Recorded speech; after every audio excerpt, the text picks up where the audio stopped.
आज हम बात करेंगे एक ऐसी भूतहा राइड की जो हकीकत और एक बुरे सपने के बीच की लकीर को पूरी तरह मिटा देती है।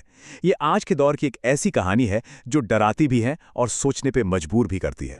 कहानी की हीरो है 26 साल की निशा, जो एक कंटेंट मॉडरेटर है। देर रात की शिफ्ट के बाद वो इतनी थक चुकी है कि उसके दिमाग में बस एक ही चीज चल रही है, किसी तरह घर पहुंचकर बस सो जाना। तो निशा कैब बुक करती है, जो कि एक बिल्कुल आम सी बात है। लेकिन यहीं से चीजें अजीब होनी शुरू होती हैं। तो गाड़ी में है निशा और ड्राइवर है महेश पाटिल। लेकिन अजीब बात यह है कि ये लगातार तीसरी रात है जब उसे वही सेम ड्राइवर मिला है। अब ये थोड़ा ज्यादा ही इत्तेफाक लगने लगता है। और यहीं पर पहली बार निशा को लगता है कि कुछ तो गड़बड़ है।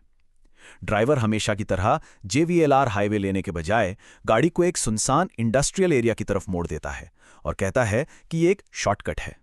अब यहाँ से ये कहानी एक मामूली कैब राइड से एक बुरे सपने में बदलने लगती है। छोटी छोटी बातें जो दिमाग खराब कर दें। एक के बाद एक अजीबोगरीब चीजें होने लगती हैं जो निशा के डर को और बढ़ा देती हैं। पहले तो कार का रेडियो, जिसमें सिर्फ खरखराहट थी, अचानक साफ हो जाता है और कई साल पुराना 2012 का ऑल इंडिया रेडियो का प्रोग्राम चलने लगता है। फिर सड़क पर एक रेस्टोरेंट का होर्डिंग दिखता है और कुछ ही पल बाद वही होर्डिंग दोबारा नजर आता है, लेकिन इस बार बिल्कुल जला हुआ और टूटा फूटा। और फिर उसके फोन का जीपीएस और नेटवर्क दोनों गायब हो जाते हैं। और ठीक इसी वक्त जब निशा के होश उड़े हुए थे, उसकी दोस्त सना का फोन आता है। और सना जो कहती है, वो सुनकर तो मानो पैरों तले जमीन खिसक जाए। वो कहती है कि गार्ड के मुताबिक निशा ऑफिस से निकली ही नहीं है, उसकी कैब तो कैंसिल हो गई थी। और जैसे ये बात निशा सुनती है, उसका फोन डेड, स्क्रीन काली पड़ जाती है। एक पल के लिए बैटरी का निशान चमकता है और बस सब खत्म। अब वो पूरी तरह अकेली थी। बाहरी दुनिया से उसका संपर्क टूट चुका था। अब हम पहुंचते हैं कहानी के उस मोड़ पर जहां सारे पर्दे हट जाते हैं और राइड का असली डरावना सच सामने आता है। गाड़ी के डैशबोर्ड पर जो डिजिटल घड़ी है वो 3:33 पे अटकी हुई है। मतलब सेकंड्स वाली बत्ती जल बुझ तो रही है, पर वक्त आगे ही नहीं बढ़ रहा, जैसे वो सब उसी एक पल में कैद हो गए हों। और तब ड्राइवर महेश पाटिल अपनी कहानी बताता है। एक ऐसी कहानी जो किसी के भी रोंगटे खड़े कर दे। वो बताता है कि वो एक भूत है। ठीक 1 साल पहले आज ही के दिन एक हिट एंड रन में उसकी मौत हो गई थी और अब उसकी आत्मा अपनी उस आखिरी राइड को बार बार जीने के लिए मजबूर है। इस बात को और पक्का करने के लिए आगे एक पुलिस चेकपोस्ट दिखती है। एक पल के लिए निशा को उम्मीद होती है, लेकिन जैसे ही कार पास पहुंचती है, वो चेकपोस्ट हवा में गायब हो जाती है, बिल्कुल शीशे की तरह पारदर्शी होकर।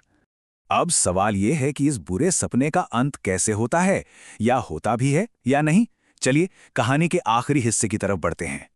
जरा इस फर्क को देखिए। एक तरफ थी वो राइड जहां वक्त 3:33 पर रुका था, फोन बंद था और वो एक भूतहा कार में फंसी थी।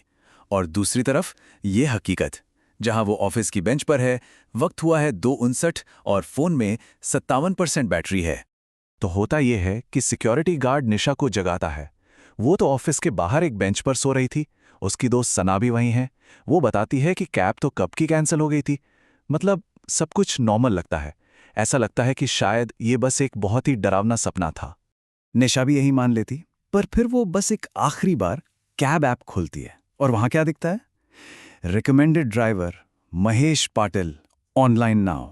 सोचिए जरा, वो तुरंत ऐप बंद करती है और फैसला करती है कि आज वो कैब से घर नहीं जाएगी। वो बिल्डिंग की लॉबी में पहुंचती है। दिल अभी भी तेजी से धड़क रहा है और बस यूं ही अपने फोन की फोटो गैलरी खोलती है और जो सबसे ऊपर तस्वीर थी उसे देखकर निशा के होश उड़ जाते हैं। एक तस्वीर जो कार की पिछली सीट से ली गई थी। टाइम स्टैम्प सुबह के 3:33।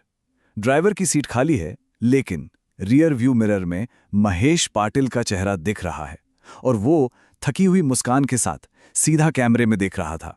ये एक ऐसा सबूत था जो चीख चीख कर कह रहा था कि वो कोई सपना नहीं था। तो ये कहानी हमें एक सवाल के साथ छोड़ जाती है कि जब हम रात की आखिरी राइड लेते हैं तो क्या हम सच में जानते हैं कि गाड़ी आखिर चला कौन रहा है?